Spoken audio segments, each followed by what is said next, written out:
Om Shanti.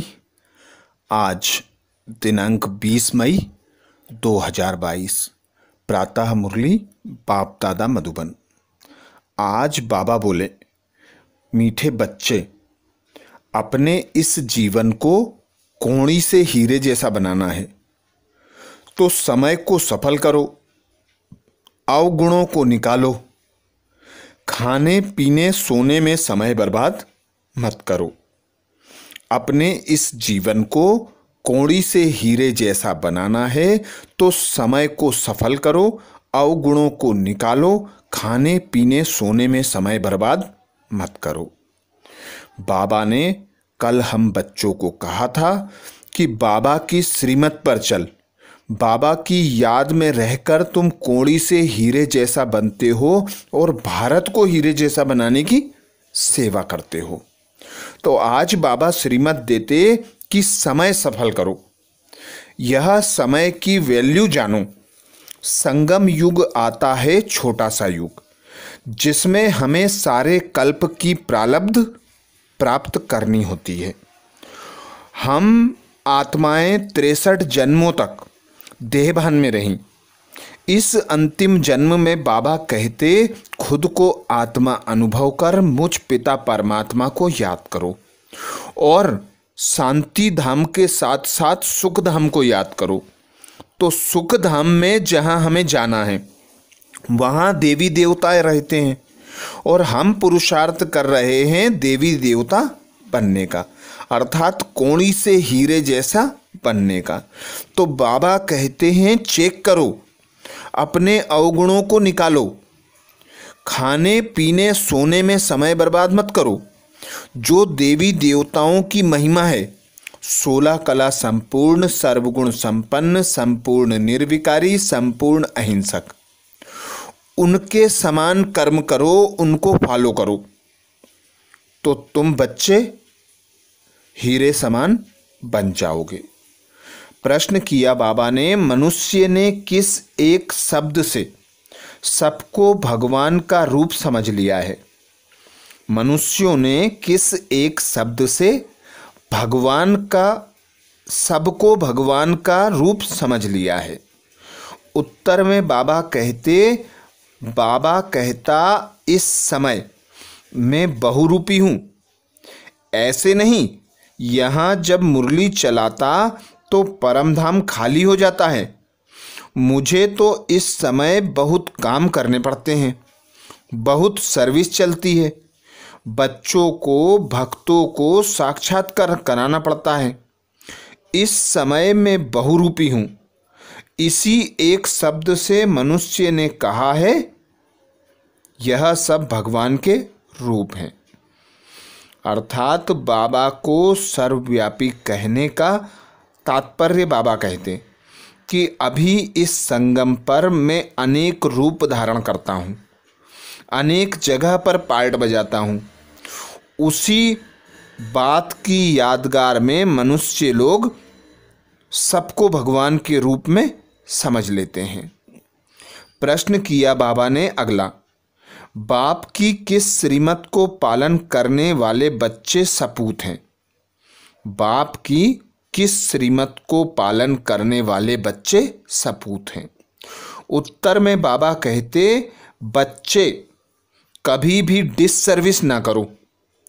Time बहुत valuable है, इसे सोने में ना गवाओ। कम से कम 8 घंटे मेरे खातिर दो। यह श्रीमत पालन करने वाले सपूत बच्चे हैं।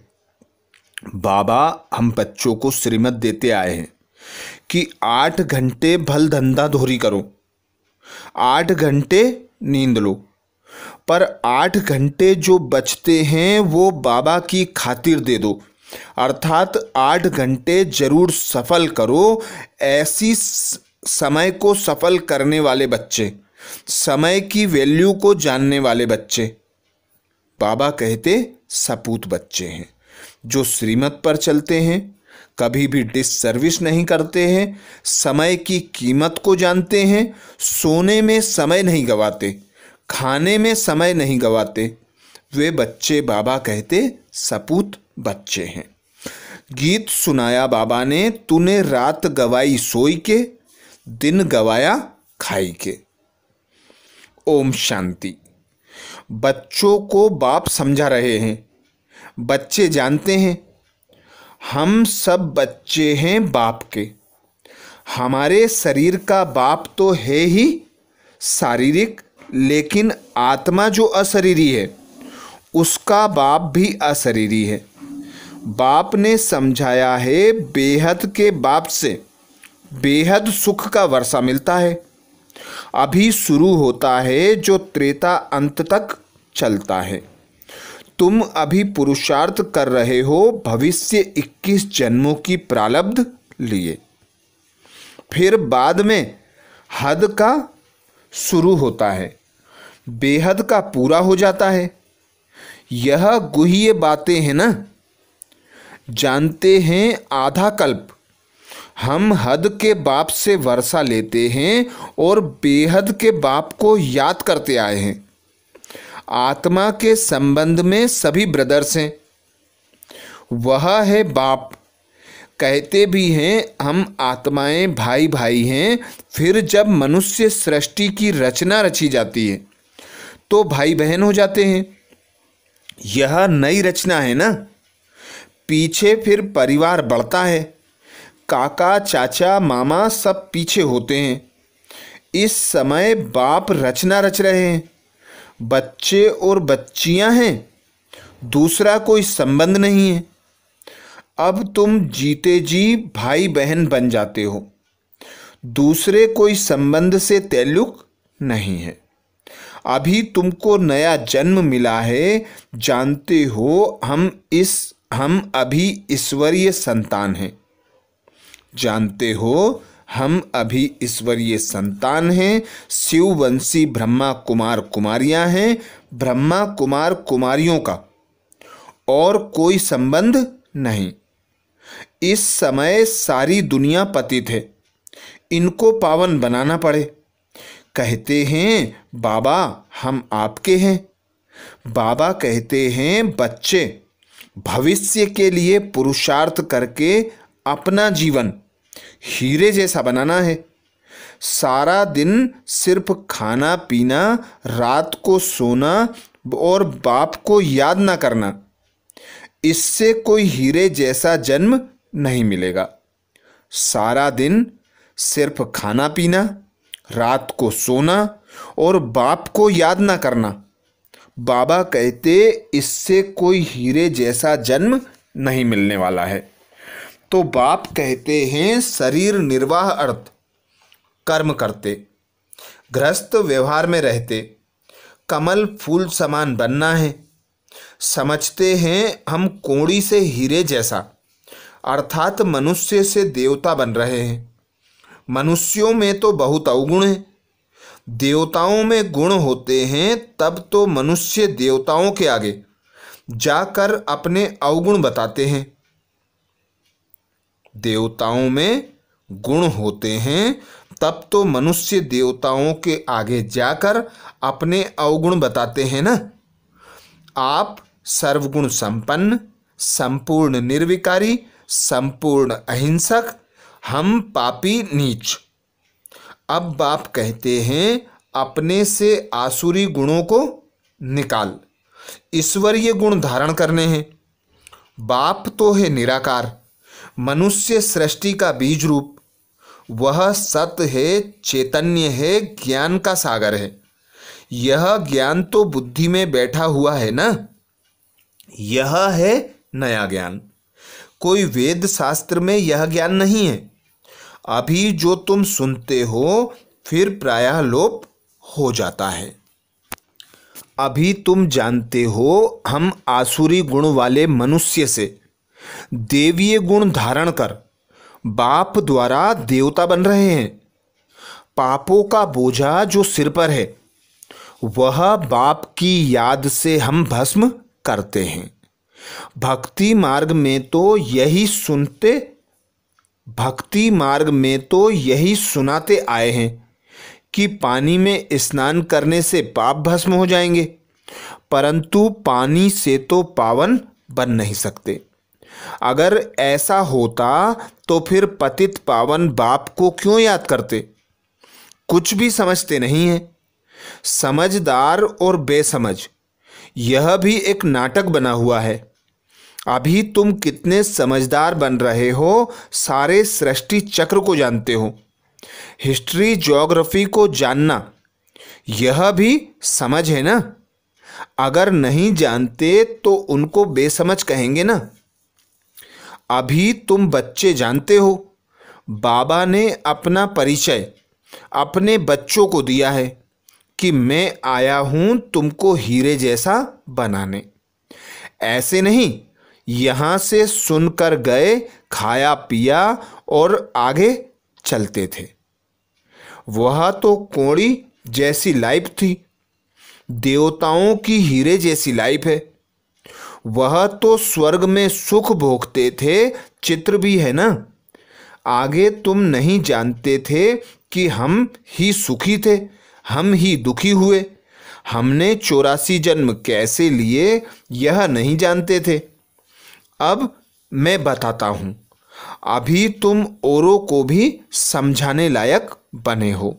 बाप समझदार बनाते हैं तो फिर औरों को समझानी देनी चाहिए।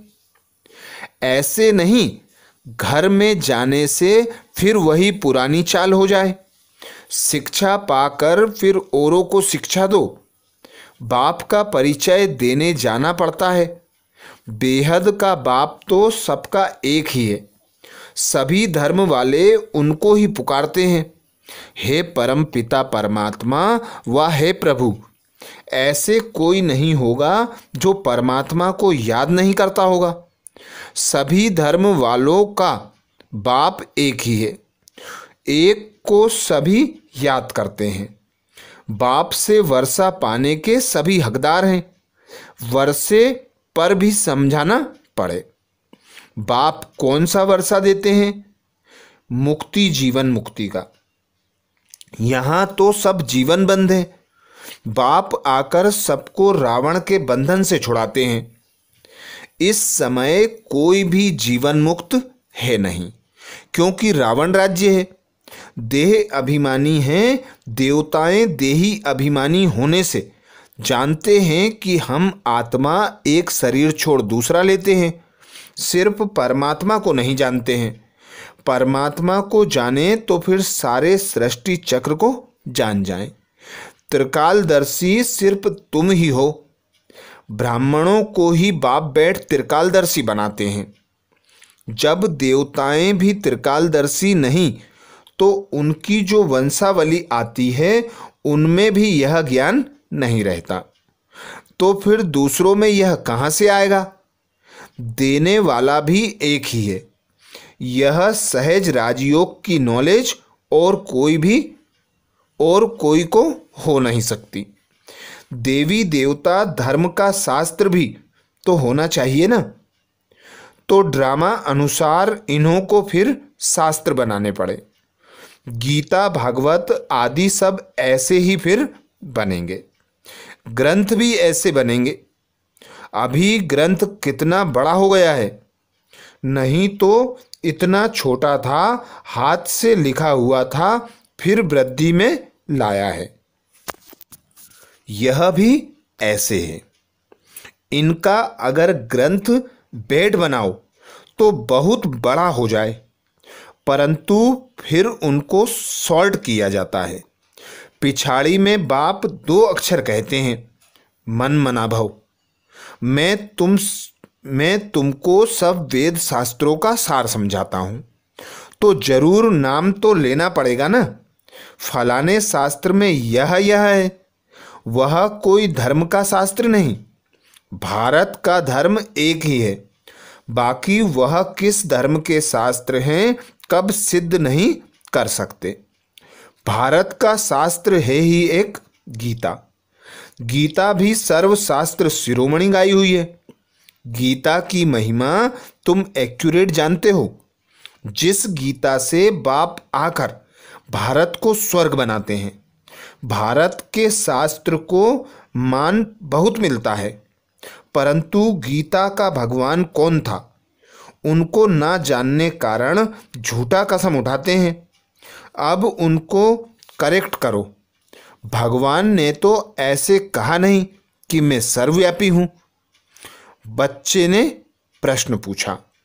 शिव बाबा जब इधर आते हैं, मुरली चलाते हैं, तो क्या परमधाम में भी हैं? तो बाबा कहते हैं, इस समय तो हमको बहुत काम करने पड़ते हैं, बहुत सर्विस चलती है। कितने बच्चों को, भक्तों आदि को भी साक्षात्कार कराता हूँ। इस समय मैं बहुरूपी हूँ। बहुरूपी अक्षर से भी मनुष्यों ने समझा है। सब रूप उनके हैं। माया उल्टा लटका देती है, फिर बाप सुलटा बनाते हैं। तुम बच्चे अभी मुक्ति धाम में जाने का पुरुषार्थ करते हो। तुम्हारी बुद्धि है मुक्ति धाम तरफ। ऐसा कोई मनुष्य पुरुषार्थ करा ना सके जो तुमको बाप करा रहे हैं। अब अपना बुद्धि योग यहाँ लगाओ। जीते जी इस शरीर को भूलते जाओ। मनुष्य मरते हैं तो कहते हैं स्वर्ग पधारा, फिर भी रोते रहते हैं। बाप के जो सपूत बच्चे होंगे वही बाप के मददगार बन सर्विस करेंगे। वह कभी डिससर्विस नहीं करेंगे। अगर कोई डिससर्विस करते हैं तो गोया अपनी करते हैं। बाबा कहते हैं, मीठे बच्चे, यह टाइम बहुत वैल्यूबल है। भविष्य 21 जन्म के लिए तुम कमाई करते हो। तुम जानते हो हमको विश्व की बादशाही मिलती है। कितनी भारी कमाई है, तो उसमें लग जाना चाहिए। बाप को याद करना है। जैसे गवर्नमेंट की सर्विस में 8 घंटा रहते हैं, बाप भी कहते हैं मेरी खातिर 8 घंटा दो। रात को सोकर अपना समय बर्बाद मत करो। दिन रात कमाई करनी है। यह तो बड़ी सहज, सिर्फ बुद्धि की बातें हैं। मनुष्य जब धंधे पर जाते हैं तो पहले मंदिर के सामने हाथ जोड़कर फिर दुकान पर जाते हैं। लौटते समय फिर भूल जाते हैं। घर याद आ जाता है। वह भी अच्छा है, परंतु अर्थ कुछ नहीं जानते। तुम बच्चों को कलकत्ते में तो बहुत अच्छी रीति समझाना चाहिए। काली माता का वहाँ बड़ा मान है। बंगाली लोगों की रस्म रिवाज अपनी होती है। ब्राह्मणों को मछली जरूर खिलाते हैं। बड़े आदमी अपने तालाब बनाए फिर उसमें मछलियाँ पालते हैं, तो ब्राह्मणों को भी वही खिलाएंगे। अभी तुम पक्के वैष्णव बनते हो। प्रैक्टिकल में तुम विष्णुपुरी में चलते हो। ऐसे नहीं कि वहाँ 4 भुजा वाले मनुष्य होंगे। लक्ष्मी नारायण को विष्णु कहा जाता है। 2 भुजा उनकी, 2 उनकी। तुम महालक्ष्मी की पूजा करते हो, वास्तव में विष्णु की करते हो। दोनों है ना। परंतु इस समय महिमा माताओं की है। जगत अम्बा का गायन है। लक्ष्मी का भी नाम गाया हुआ है। बाप आकर माताओं द्वारा सबको सद्गति देते हैं। जगत अम्बा वही फिर राज राजेश्वरी बनती है। माँ की पूजा होती है। वास्तव में जगत अम्बा तो एक है ना। जैसे शिव का एक लिंग बनाते हैं, वैसे फिर छोटे छोटे शालिग्राम भी बनाते हैं। वैसे काली के भी छोटे मंदिर बहुत हैं। वह जैसे माँ की संतान है। अभी बाप तुमको अपना बनाते हैं। इसको ही बलि चढ़ना कहा जाता है। तुम बलि चढ़ते हो उन पर, इस ब्रह्मा पर नहीं। तो बाप समझाते हैं, अभी टाइम वेस्ट नहीं करना। धंधा आदि भल करो। अगर पैसा काफ़ी है खाने के लिए तो फिर जास्ती माथा क्यों मारते हो। हाँ, शिव बाबा के यज्ञ में देते हो तो जैसे विश्व सेवा में लगाते हो। बाबा कहेंगे सेंटर्स बनाओ, जहाँ यह बच्चियाँ मनुष्य को देवता बनाने का रास्ता बतावें। यह पढ़ाई कितनी फर्स्ट क्लास है। बहुतों का कल्याण हो जाएगा। बाप कहते हैं लाख करोड़ कमाओ, परंतु काम ऐसा करो जिससे भारत पावन बने, एवर हेल्दी बने। तुम भविष्य के लिए अभी पूरा वर्षा लेते हो, वहाँ गरीब तो कोई होते नहीं, वहाँ भी अभी की प्रारब्ध भोगते हो। तो इतनी धारणा करनी चाहिए, तुम्हारा एक एक पैसा हीरे समान है, इनसे भारत स्वर्ग बनता है। बाकी जो बचेगा वह तो खत्म हो जाएगा। जो कुछ पैसा बचे इस सर्विस में लगाओ। यह बड़े से बड़ी हॉस्पिटल है। कई गरीब बच्चे कहते हैं हम 8 आना देते मकान में ईंट लगा दो। हम जानते हैं यहाँ से मनुष्य एवर हेल्दी बनेंगे। यहाँ तो ढेर आएंगे, क्यों ऐसी लगेगी जो कब नहीं देखी होगी। तो कितनी खुशी रहनी चाहिए। हम क्या से क्या बनते हैं। हम शिव बाबा से बेहद का वर्षा लेते हैं। बाप है निराकार ज्ञान का सागर, वह इस रथ में प्रवेश करते हैं। तो बच्चों को बहुत रहमदिल बनना चाहिए, अपने पर भी और दूसरों पर भी रहम करना चाहिए। अच्छा, मीठे मीठे सिकलदे बच्चों प्रति मात पिता बाप दादा का याद प्यार और गुड मॉर्निंग। रूहानी बाप की रूहानी बच्चों को नमस्ते। हम सब रूहानी बच्चों की मात पिता बाप दादा को याद प्यार गुड मॉर्निंग और नमस्ते। आज धारणा के लिए मुख्य सार में बाबा कहते, पहली पॉइंट, भारत को पावन बनाने की सेवा में अपना तन मन धन सफल करना है। पैसे को हीरा समझ स्वर्ग बनाने की सेवा में लगाना है, व्यर्थ नहीं गंवाना है। भारत को पावन बनाने की सेवा में अपना तन मन धन सफल करना है। पैसे को हीरा समझ स्वर्ग बनाने की सेवा में लगाना है, व्यर्थ नहीं गंवाना है। दूसरा पॉइंट बाबा बोले, भविष्य 21 जन्मों की प्रारब्ध बनाने के लिए दिन रात कमाई जमा करनी है, समय बर्बाद नहीं करना है, शरीर को भूलने का पुरुषार्थ करना है। वरदान दिया बाबा ने, अकाल तख्त सो दिल तख्त नसीन बन। स्वराज्य के नशे में रहने वाले प्रकृति जीत माया जीत भव। अकाल तख्त सो दिल तख्त नसीन बन। स्वराज्य के नशे में रहने वाले प्रकृति जीत माया जीत भव। डिटेल में बाबा बोले, अकाल तख्त नसीन, आत्मा सदा रूहानी नशे में रहती है। जैसे राजा बिना नशे के राज्य नहीं चला सकता, ऐसे आत्मा यदि स्वराज्य के नशे में नहीं तो कर्मेंद्री रूपी प्रजा पर राज्य नहीं कर सकती। इसलिए अकाल तख्त नसीन सो दिल तख्त नसीन बनो और इसी रूहानी नशे में रहो, तो कोई भी विघ्न व समस्या आपके सामने आ नहीं सकती। प्रकृति और माया भी वार नहीं कर सकती।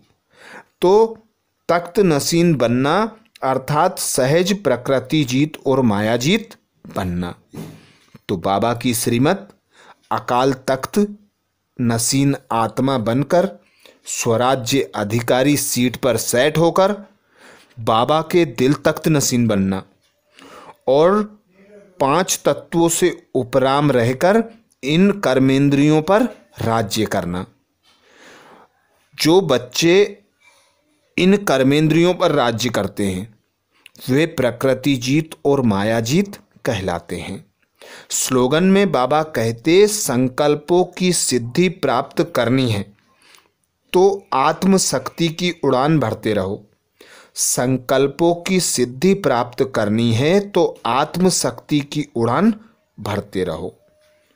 बाबा की श्रीमत, जितना जितना आत्म अभिमानी होकर रहेंगे, आत्मा की शक्ति बढ़ाएंगे, उतना उतना हमारे संकल्प सिद्ध होंगे। तो ये थे बाबा के महावाक्य। अच्छा, ओम शांति।